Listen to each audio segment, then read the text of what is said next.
about thyroid disorders in children. I would like to remind you of the hypothalamic pituitary thyroid axis. The hypothalamus secretes thyroid-releasing hormone which stimulates the anterior pituitary gland to release thyroid-stimulating hormone which stimulates the thyroid gland to release T4 and T3.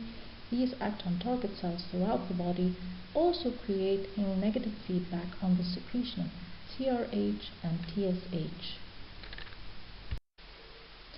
Homeostasis is the process that keeps the internal environment of the body stable or constant. Hormone levels in the body are kept in a narrow range of normal, and this is homeostasis. And this occurs through negative feedback. So if we have a hormone A, in this case TRH, it stimulates the secretion of TSH from the pituitary gland, and TSH stimulates the secretion of T4 and T3 from the thyroid gland. When T3 and T4 reach normal levels in the blood, there is negative feedback on TRH secretion from the hypothalamus and TSH from the pituitary gland. This is very important to prevent overproduction of thyroid hormones. When T3 and T4 levels decrease below normal, then levels of TRH and TSH are switched on again until T3 and T4 levels are brought up to normal. And the cycle is repeated over and over again. It's very important when you are assessing a child with an endocrinal problem is that you assess the whole axis at the same time. So you can't just look at T3 and T4 levels and say they are low. No, you can't do that. You have to look at the whole axis. You have to see where the problem is. You have to see which hormone is increased, which hormone is decreased. This gives a clue to the level of dysfunction and therefore the diagnosis. So when T4 levels are low in a child with hypothyroid symptoms, so you know this child is hypothyroid, and actually T4 levels are decreased in all levels of hypothyroidism. But the problem could be a defect in the thyroid gland. So if the problem is in the thyroid gland, we expect to find a very high level of TSH. This is a normal response from a normal pituitary gland to low levels of thyroid hormone. If there is no increase in TSH, then you know that actually this is a case of central hypothyroidism.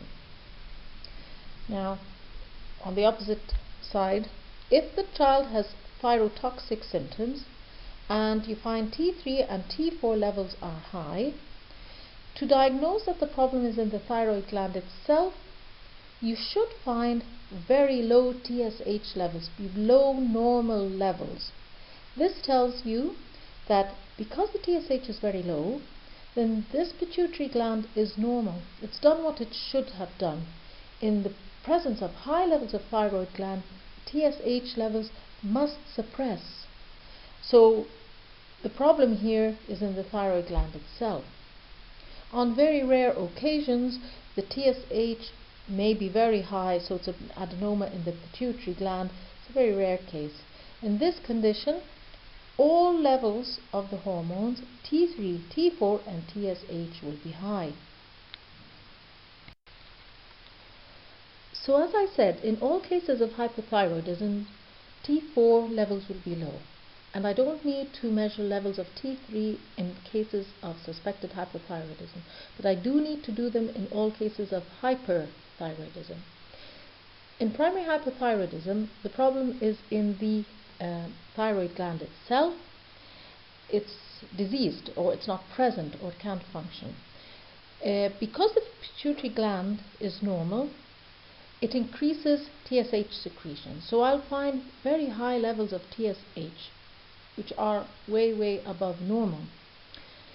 Now, if the gland is present, but it just cannot form thyroid hormones, like in cases of dysharmoniogenesis, TSH causes enlargement of the thyroid gland, and these children will present with a goiter. If these children are not treated, not picked up, and there's prolonged untreated primary hypothyroidism, this may result in a pituitary adenoma. This is known as a TSH adenoma. It's a benign tumor, but it can cause pressure symptoms in the child with headaches, may also cause pressure on the optic chiasma and cause visual field defects. So they should be picked up before this happens. In secondary hypothyroidism, the defect is in the pituitary gland, which cannot secrete TSH. Or it may be tertiary hypothyroidism. The problem is in the hypothalamus that cannot secrete TRH. So levels of TSH in either secondary or tertiary hypothyroidism will be low.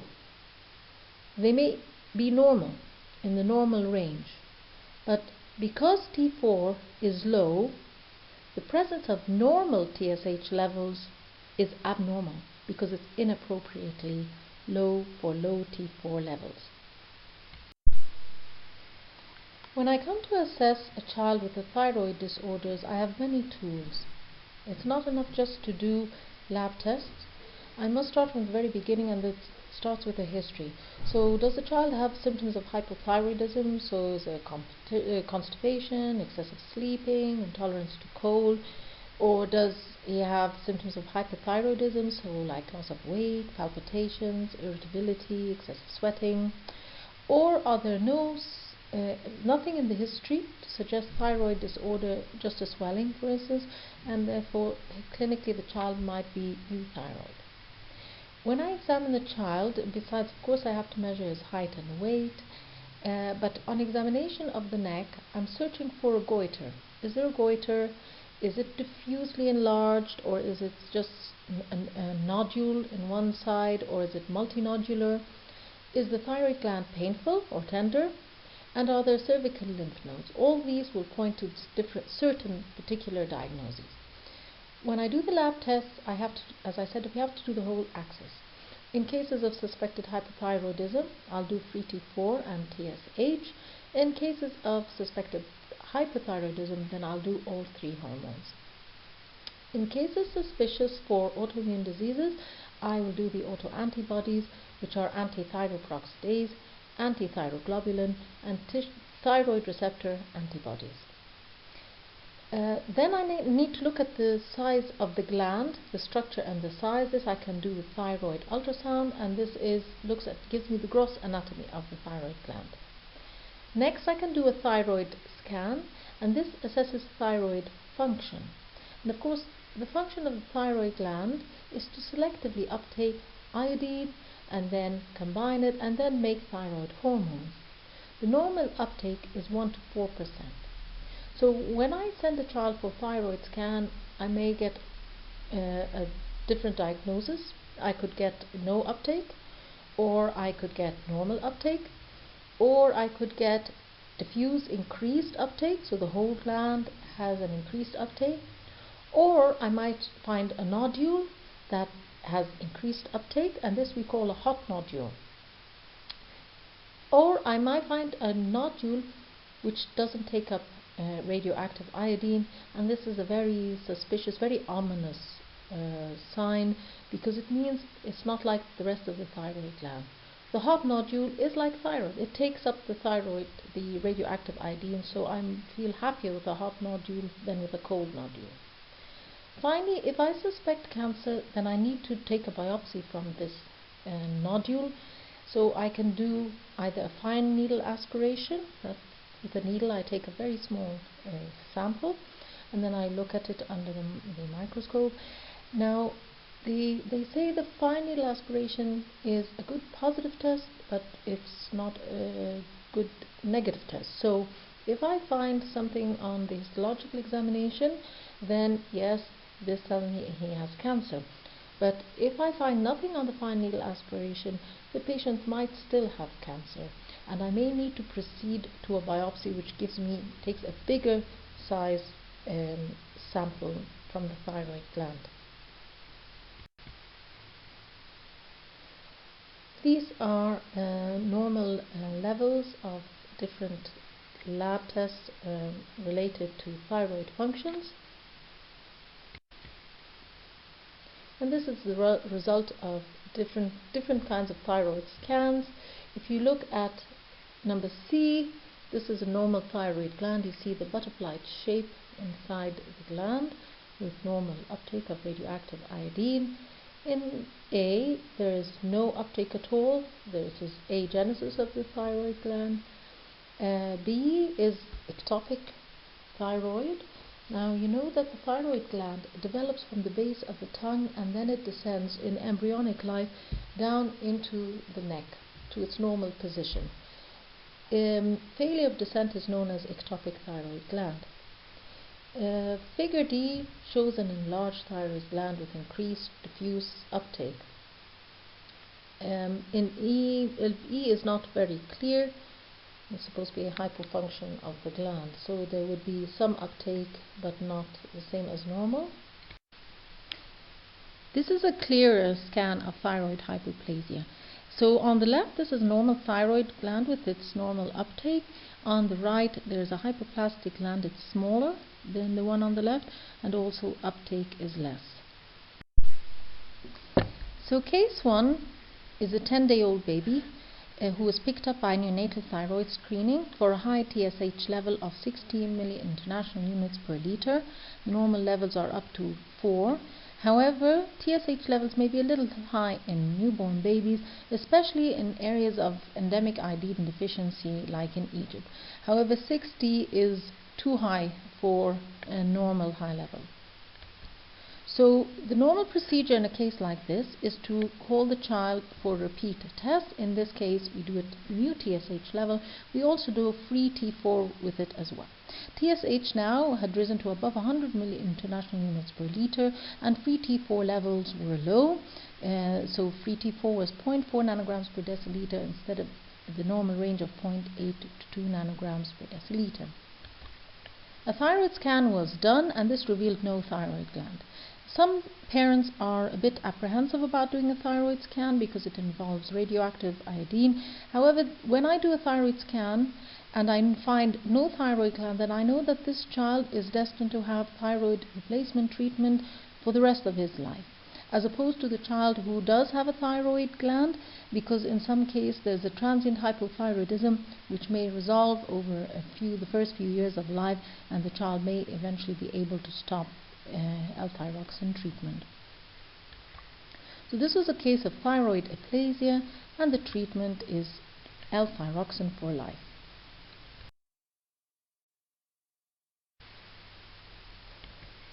Case 2 is a 10-day-old baby, also sent from neonatal thyroid screening for an elevated TSH level of 24. Free T4 levels were normal in this child. So he had a repeat TSH level after 1 week, and TSH levels found to be 23, so they've gone down just slightly, and free T4 levels were still normal. A week later, TSH was repeated, it's 21. Now, and also free T4 levels are normal. What do we do about these children? The modern trend now is actually to give very small doses of L-thyroxine for a few months, and then we can discontinue and repeat the test. If the test, we wait for 2 to 3 weeks. If the test is normal, then finished. We don't need to give L-thyroxine. We just follow up every so often by new thyroid functions. But obviously, if TSH levels are elevated again, then we need to go back to L-thyroxine. The idea of giving small dose of L-thyroxine, even though thyroid functions on free T4 levels are normal, that we don't really know what's going on in the brains of these children, and it is believed that it is probably better for brain development if the child receives L-thyroxine.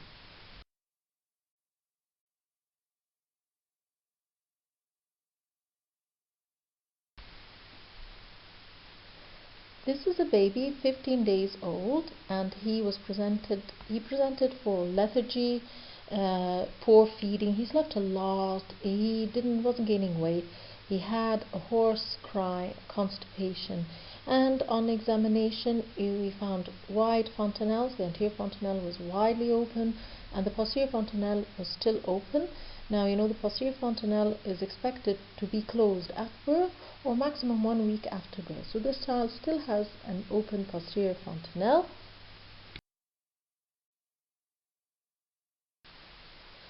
So when thyroid functions were done for this baby, levels of free T4 were low, TSH was abnormally high, and we expected this because the gland was enlarged, and it's the high TSH levels that caused the goiter. Thyroid scan was done, and this revealed decreased uptake.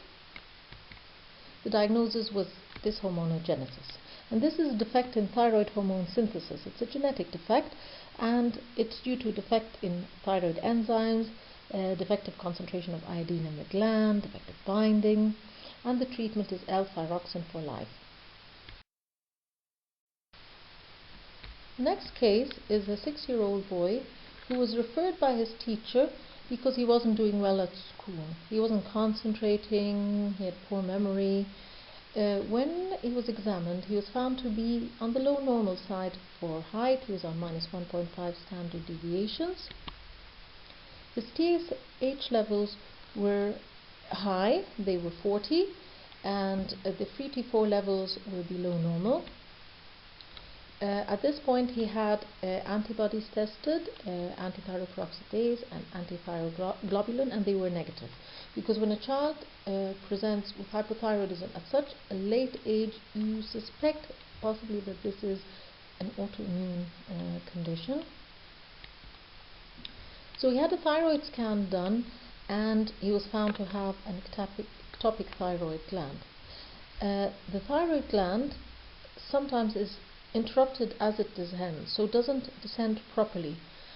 Some cases are asymptomatic, they live their whole life without any symptoms at all. Some may be symptomatic from birth, who present with hypothyroidism, and others may develop hypothyroidism at any point in life.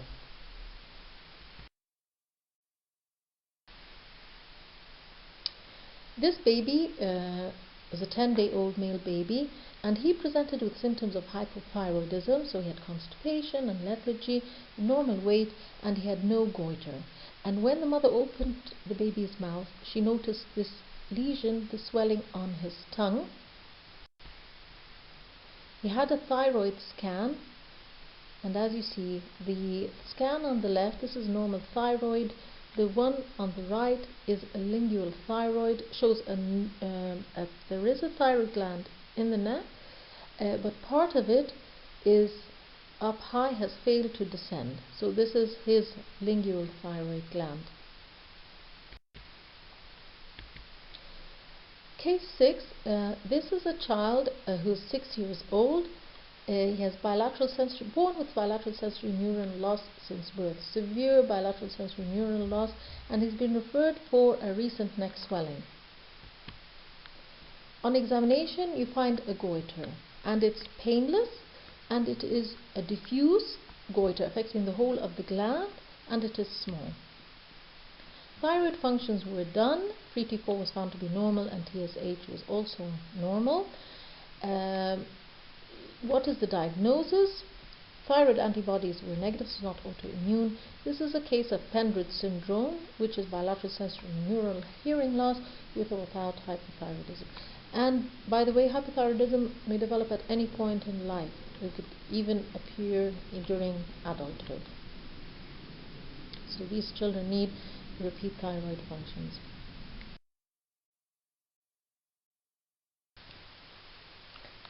The next case is a 15-year-old boy who presented with short stature compared to his family. So the parents were quite tall, his brothers were tall, and the parents felt that he was very short compared to them. His height was on -2 standard deviations, so this is a normal height for his age. But based on the mid-parental height, his target centile, based on the mid-parental height, so his mother's and father's height, he was shorter than them, because their mid-parental height was mean to plus 1.5 standard deviations. His school performance was adequate, so he wasn't the top of the class, but he managed to pass every year. Very pleasant young man, and quiet. He had no goiter. TSH level was 4, but his free T4 levels were very low, below normal. The diagnosis here is central hypothyroidism. And why is this? This is because TSH levels fail to respond to the low levels of free T4. Now we would expect with low free T4 levels that the TSH levels should have been very high, should have been 60, 80, 100 here. It's a normal level which is abnormal. Now if he has a TSH deficiency, like he has central hypothyroidism, he could also have other pituitary hormone deficiencies. So he could have growth hormone deficiency. Well, not this boy, because he's -2 standard deviations. He would have been even shorter if he had growth hormone deficiency. But he could have ACTH deficiency, or he could have LH and FSH deficiencies. Actually, he didn't. He was pubertal, so it was an isolated hypothyroidism.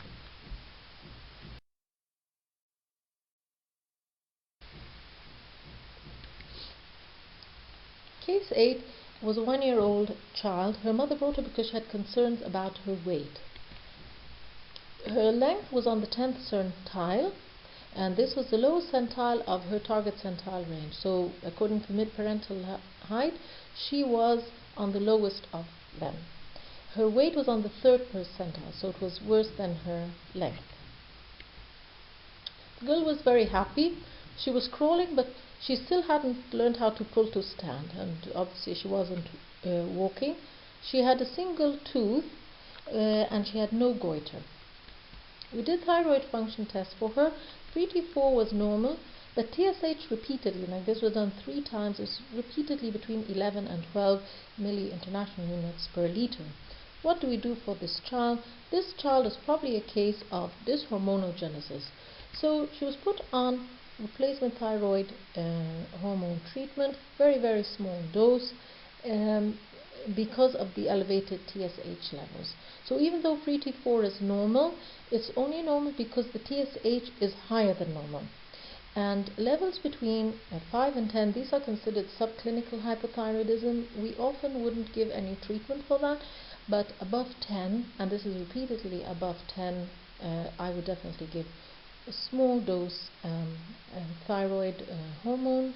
And the girl began her motor milestones improved. She started walking, and she started developing much faster. She developed her teeth, and everything improved.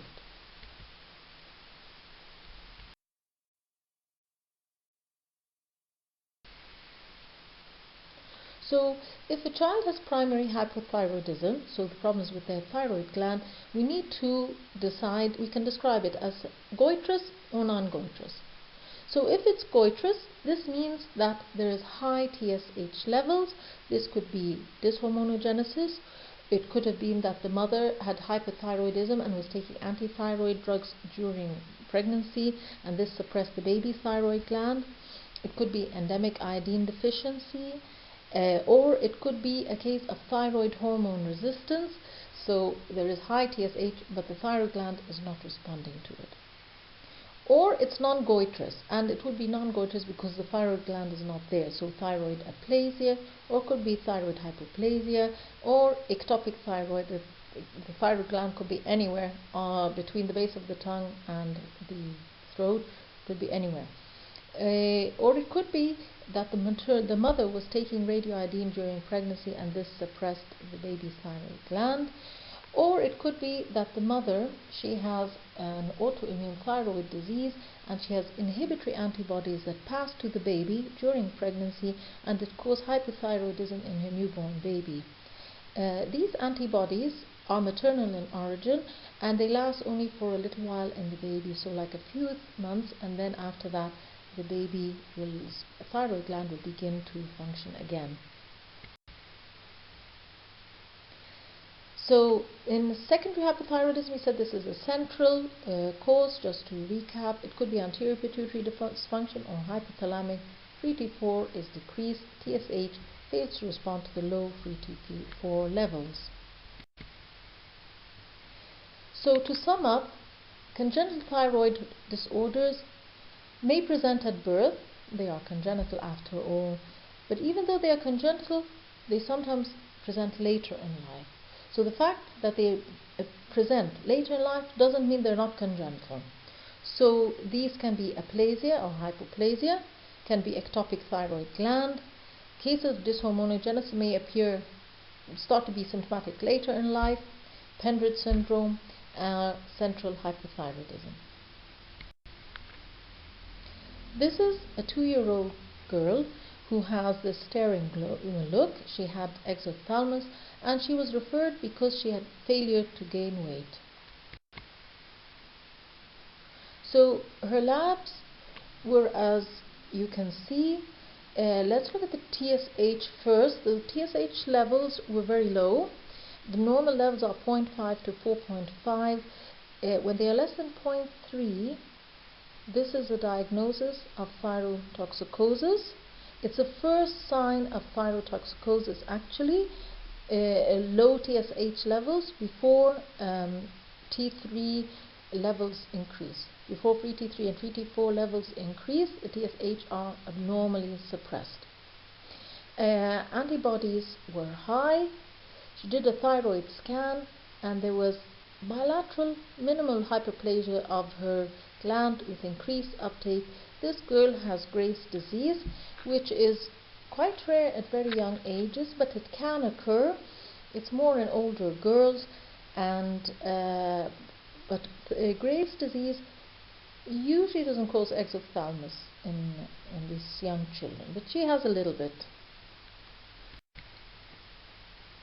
This was a baby, a newborn baby, who was presented with staring look and severe loss of weight. He was irritable, he had tachycardia, he wasn't sleeping at all, and he wasn't gaining weight at all.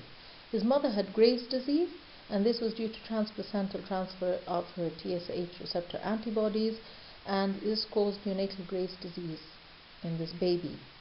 Well, it's a transient condition because the antibodies will disappear after a few months, but before they disappear, they may kill this child. So even though it's transient, he may need treatment. There are two kinds of antithyroid drugs. There is Lugol's iodine, and this is fast acting because it inhibits preformed thyroid hormones, whereas carbimazole takes time. It prevents the formation of more thyroid hormone. And if this child is going to suffer heart failure, I must give him Lugol's iodine. I may also give propranolol. This is a 12-year-old girl who presented with goiter. The goiter was a diffuse goiter affecting both lobes of the thyroid gland. You may be able to see that, and it was painless.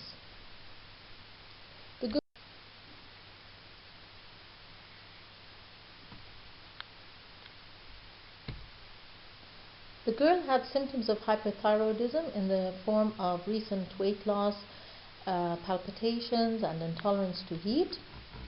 The goiter, as I said, was diffuse. If you look at her lab test, the TSH was markedly suppressed, so less than 0.3. Free T3 and free T4 levels were both high. Thyroid ultrasound showed diffuse thyroid enlargement, and her thyroid antibodies were both highly positive. This is Hashimoto's thyroiditis. In adults, Hashimoto's thyroiditis usually presents with hypothyroidism, which progresses later to hypothyroidism with damage of the thyroid gland. In children, it's more likely to find hypothyroidism from the start. With this girl, she started with hypothyroidism, and later she may develop hypothyroidism. A rare condition is fluctuating hypo and hyperthyroidism. So the child may have hypothyroidism for some time and then develop hypothyroidism and then go back into hypothyroidism, but this is quite rare. Now, this is a familial condition, so if one person has Hashimoto's thyroiditis, whether hypo or hyper, all family members need to be tested.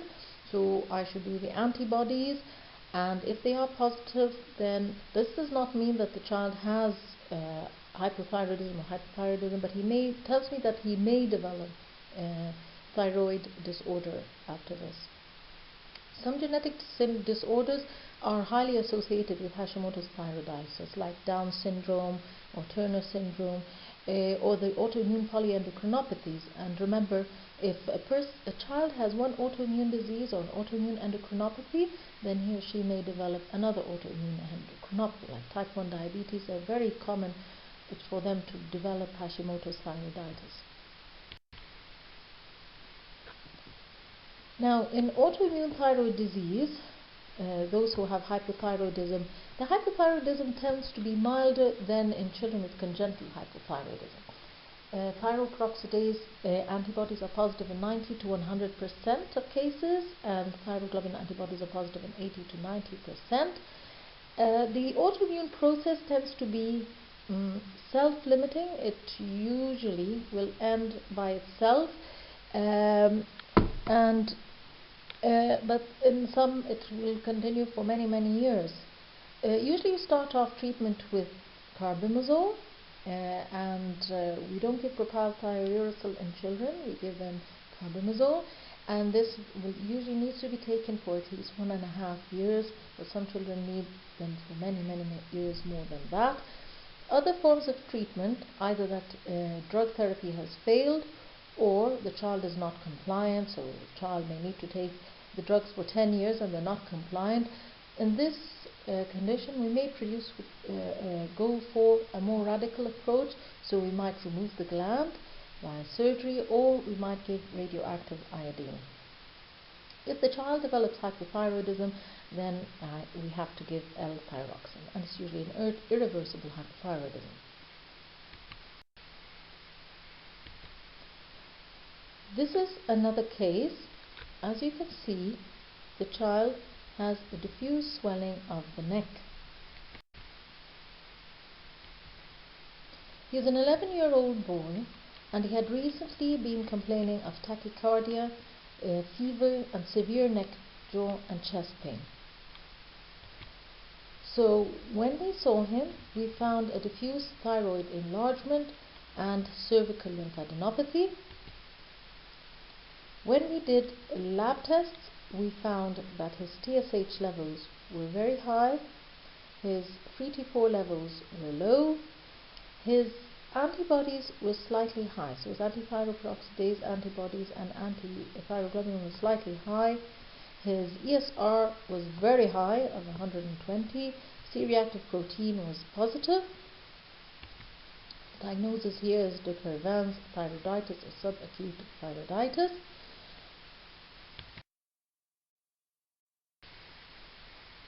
What is de Quervain's thyroiditis? This is a post-viral inflammation of the thyroid gland. It appears 2 weeks after an infection with mumps or influenza. The symptoms are fever. Thyroid gland is extremely painful and tender. This pain is radiated to the whole area of the jaw, the neck, and the chest. When you examine, you find a diffuse goiter, which is very tender, and there are enlarged lymphadenopathy because it's post-infectious. There's very high ESR, and C-reactive protein is high, and autoantibodies may be elevated. This is a self-limiting condition. There are different stages of de Quervain's thyroiditis. The first stage is hypothyroidism, and this is caused by the fact that the cells are inflamed, they are injured, and then they release free T4 and free T3, large amounts of free T4 and free T3, and these are what cause the hypothyroidism symptoms. This may receive no treatment at all, but he may need aspirins or non-steroidal anti-inflammatory drugs for the pain and the fever. Very rarely do they need steroids. After the hypothyroidism, now the T4 and T3 are washed from his body, and he goes into a level of euthyroidism. But this will then progress into hypothyroidism. As the cells are still injured and they're not forming thyroid hormone, the child would go into hypothyroidism. We may find elevated TSH and low free T4. He may or may not need treatment. Now this is usually it's a temporary stage, so we look at the child and we decide clinically does he need treatment or he doesn't. Eventually there will be normalization as the cells, follicular cells, recover and they start producing normal levels of thyroid hormone, but on occasion he may remain permanently. Sometimes the inflammation will occur in one area of the thyroid gland, and this will be a toxic adenoma. So if you do a thyroid scan, so if you look at those 4 thyroid scans, The one on the lower right, there is an autonomous nodule, so it's working by itself and it's producing a lot of, it's performing high uptake of radioactive iodine, and the rest of the gland is suppressed. This is a reaction to the high level of thyroid hormone that's being produced. So the TSH decreases, and this suppresses the rest of the gland. But because the adenoma is autonomous, it's working by itself, it's continuing to produce, to take up a lot of radioactive iodine. It's a single area. The one to the left of it, this is toxic multinodular goiter. As you can see, there are many nodules that are working by themselves, and they're undergoing a lot of uptake of radioactive iodine. Look at the one above it. This is Graves' disease. There's diffuse uptake. It's a very different picture. Diffuse uptake of the radioactive iodine. Thyroiditis is an inflammation of the thyroid gland. It may be painful, as in cases of decurrence thyroiditis, we talked about that, an infection, trauma or radiation, or it may be painless. If it's a painless goiter, then this is more with autoimmune. There may be associated hyperthyroidism or hypothyroidism or euthyroidism.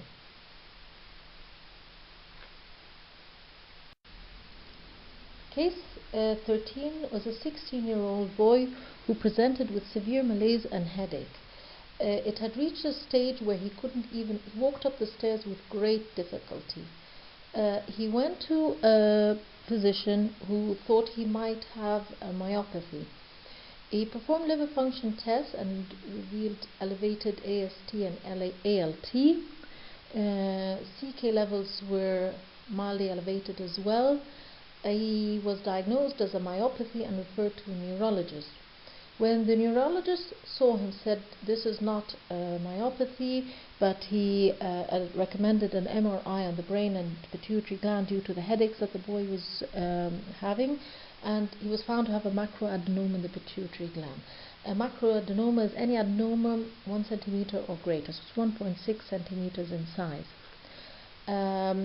The neurologist recommended that the child do a number of all the pituitary hormones, and TSH was found to be very high and 3 to 4 was found to be very low, so he was a case of hypothyroidism. But this is a primary hypothyroidism because TSH levels are high. And this is a pituitary TSH adenoma. Also, thyroid antibodies in this child were high. The diagnosis here was autoimmune hypothyroidism with a TSH adenoma, which may impinge on the optic chiasma.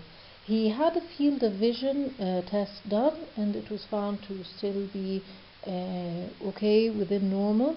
So we have to decide, should we do medical or surgical treatment? A macroadenoma that size usually or often needs surgical treatment because of its effect on the optic nerves. But in this case, we decided we could wait, and we were giving medical replacement treatment of the thyroid hormone, and after 6 to 8 months, the tumor had completely disappeared without surgery.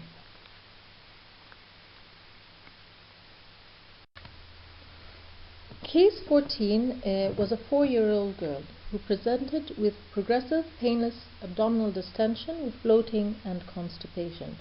On examination, she was found to have ascites. There was also mild periorbital edema and pale dry skin. With ascites, of course, we have to exclude cardiac condition, liver condition, renal condition like nephrotic syndrome, or a peritoneal cause for ascites.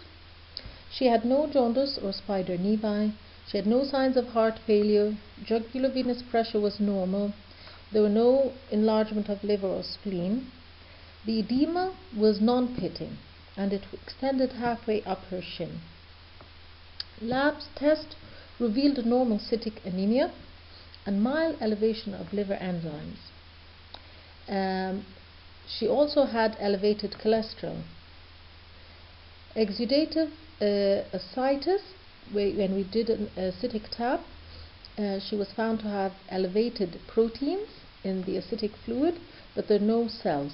Because the proteins were elevated, so this was an exudate. This was accompanied by low serum proteins as well. The acidic fluid was negative for bacteria and TB.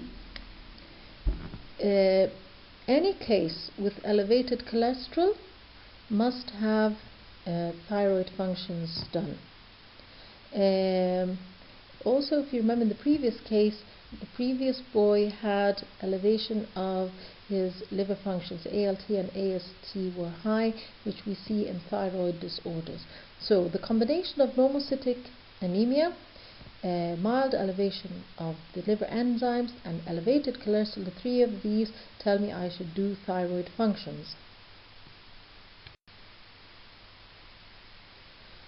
So the girl had an exudative ascites and low serum proteins. We have to do the ratio between the serum proteins and acidic proteins. We do the serum ascites albumin gradient. If it is above 1.1, this is a high SAG level.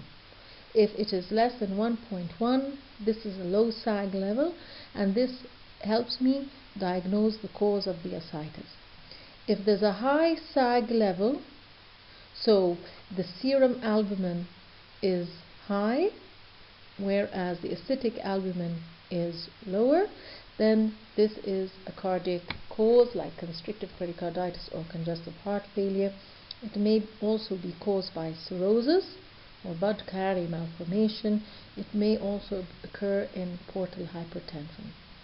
A low SAG ratio, which occurs when serum proteins are low and acidic proteins are high. This may occur in nephrotic syndrome, but this girl didn't have proteins in her urine. May also be caused peritoneal tuberculosis, malignancy, or connective tissue serositis. A CT was negative for this girl, even though she had a low SAG level. She had an echocardiogram done and it was free. She had a Doppler done on her hepatic and portal vessels and it was normal. She had an ultrasound and CT of her abdomen. Liver was normal, spleen was normal, there was no lymphadenopathy and no masses. Thyroid functions were done and they were found to be very high. The TSH was very high and free T4 was very low, so she had hypothyroidism. This is a very rare condition of hypothyroidism-induced ascites. The cause is unknown, but it's suggested could be due to increased capillary permeability and that the proteins then extravasate into the extravascular compartment. And this is why the child had low serum albumin, but she had albumin inside her acidic fluid. May also be due to increased antidiuretic hormone. Case 15, this is a 5-year-old girl with nephrotic syndrome and somewhat ordered thyroid hormone tests. Test reveals hypothyroidism, so there's elevated TSH and decrease in T4. And the cause in nephrotic syndrome, this is not unusual in nephrotic syndrome, it's caused by decrease in thyroglobulin because this is a globulin, so it's a protein, it's lost in urine. Should we treat or we shouldn't? Yes, we need to treat.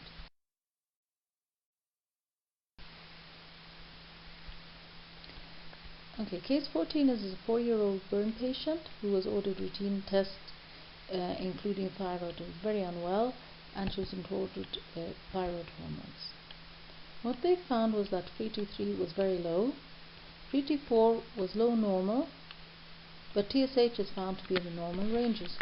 So free T3 low, free T3 low normal, TSH normal. So what do we do about this? The child had no symptoms of hypothyroidism. Well, he was unwell because of the burn, but had no previous symptoms of hypothyroidism. Should he receive thyroid replacement treatment? This needs no treatment.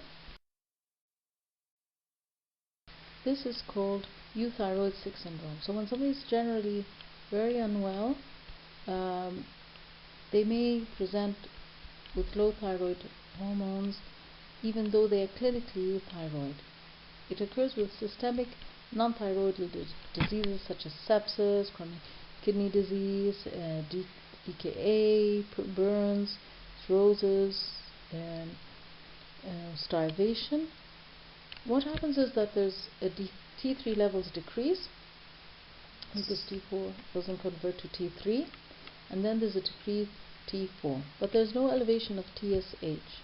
Normally TSH should increase. This child doesn't have a problem with his pituitary gland. So what is the problem here? Treatment here is not indicated. You just treat the main illness, so treat the burn of that. It is believed that the body, in its attempt to heal from the burn or whatever severe condition, the body attempts to decrease its metabolic rate, so it can focus just on healing. So it decreases its thyroid hormone levels. The main thing to know here is that you should not order thyroid functions for severely ill patients. This is a 7-year-old boy presenting with goiter. Actually, the goiter is asymmetrical. It's larger on the child's right side. So this child presented with the goiter, which was asymmetrical and painless. He had a heart rate of 100 beats per minute. He'd had no recent weight loss. His thyroid functions were normal, and they were negative for thyroid antibodies, but we were concerned about the lack of symmetry and also the enlarged cervical lymph nodes, because enlarged cervical lymph nodes, they can occur in an infection or in a cancer. Ultrasound revealed areas of breakdown, which is of concern. Also, another thing that we're concerned about was that there was increased vascularity around the lesion. Thyroid scan showed increased uptake by the gland, but it also showed a cold nodule. Now, the cold nodule doesn't take up the radioactive iodine, and because it's not like thyroid tissue, it tells us this could be a cancer. So the boy needed a fine needle aspiration, and this was followed by a core biopsy. The result was a very rare condition known as an inclusion epidermoid cyst, where there is squamous metaplasia of thyroid cells. The thyroid cells tend to be mucosal cells. For an epidermoid structure to be inside the thyroid gland, there has to have happened some squamous metaplasia, and the treatment is surgical removal, complete surgical removal of this lesion. This is another case. As you see, she has a thyroid swelling. It's in the midline. It's not in the usual place low down in the neck, as we would expect a thyroid lesion, a thyroid gland to be. And this moves up and down with tongue protrusion and swallowing, and it's in the midline. There are no symptoms, signs, or lab evidence of hypothyroidism. Thyroid scan reveals no uptake. So there's another thyroid gland. This is the thyroid glossal duct, which is a failure of obliteration of the embryogenic duct during thyroid migration. So when the thyroid gland is descending into the neck, it has a duct. It's supposed to be obliterated. If it doesn't, then it continues and it may turn into a cyst, which may get infected and has to be removed surgically. But what's very important, that this may be the only thyroid tissue that this person has, maybe inside that cyst. So if you remove it, then you're taking away that person's thyroid gland. What about the child with a single thyroid nodule? The thyroid gland is constantly receiving stimulation through TSH, and then when thyroid free T4 and free T3 levels become normal, so TSH is inhibited, and then TSH levels go up again to raise the levels and back again. So the constant stimulation and then non-stimulation, this may lead to the formation of thyroid nodule, which may be benign conditions. Many thyroid glands contain nodules that are not even detected clinically.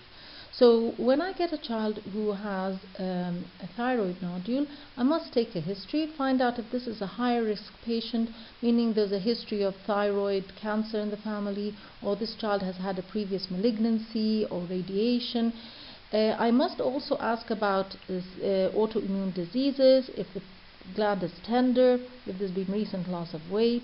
I do a physical examination of the gland to look for asymmetry, for a diffuse enlargement, for cervical lymph nodes, any signs of malignancy. I then follow this by an ultrasound to see if it is really only a single thyroid nodule, or if there are multiple nodules. Then I will do thyroid functions to see if the child is euthyroid, hyperthyroid or hypothyroid, and I'll do antibodies. So I may get a different, depending on the findings, this will lead to a different diagnosis. So if the TSH is high and free T4 and free T3 levels are low, and the patient is positive for thyroid antibodies, then this is an autoimmune thyroiditis. If free T4, free T3 and TSH are all normal and there are no positive antibodies, then I have to do a fine needle aspiration. If the result is that it is benign, then I just follow up every so often with an ultrasound. Or I may find that malignant lesion which is cystic and no solid component. If TSH is low and free T4 and free T3 are normal or high, then I have to do a thyroid scan. Because this may be a toxic nodule which is working autonomously. I may also find that the rest of the gland is suppressed. When do I have to do a fine needle aspiration? If there is a thyroid nodule which is more than 5 millimeters. So if it's more than half a centimeter, especially if there are suspicious ultrasound findings, or it's a high-risk patient and so there's cancer in the family, then I have to do the fine needle aspiration. I don't have to do it if the thyroid nodule is less than 5 millimeters and it's not a high-risk patient, but I do have to follow up with ultrasound. What about multinodular goiter? Multinodular goiter occurs in children with dyshormonogenesis, which has been untreated for a long time. There's chronic prolonged stimulation of the thyroid gland by TSH and the thyroid gland enlarges. Then sometimes what happens, so if it's a case of dyshormonogenesis or there's diminished iodine intake, after a period of iodine depletion in children living in areas of iodine deficiency, suddenly the gland takes up a lot of iodine. What happens is that some of the follicular cells undergo genetic change and then they start to work autonomously. So whether they are receiving iodine or they're not receiving iodine, the follicular cells have changed and they do not respond to levels of TSH and they're working all the time. Now, whether the child presents with hyperthyroidism or not, it depends on the rest of the gland. So if all these nodules are working autonomously, producing large amounts of thyroid hormones, if the rest of the gland is suppressed, then the child may not show symptoms of thyrotoxicosis. So just as congenital causes of thyroid disorders may present either at birth or very early in life, and also may present later on in life, so acquired thyroid disorders may also present early in life or later in life. So there are congenital causes of thyroid disorder that appear to be acquired, like dyshormonogenesis. The child is born with a dyshormonogenesis, but it doesn't appear early. Or ectopic thyroid, which may disintegrate or degenerate later on in life. Or Pendred syndrome, which presents with hypothyroidism later on in life.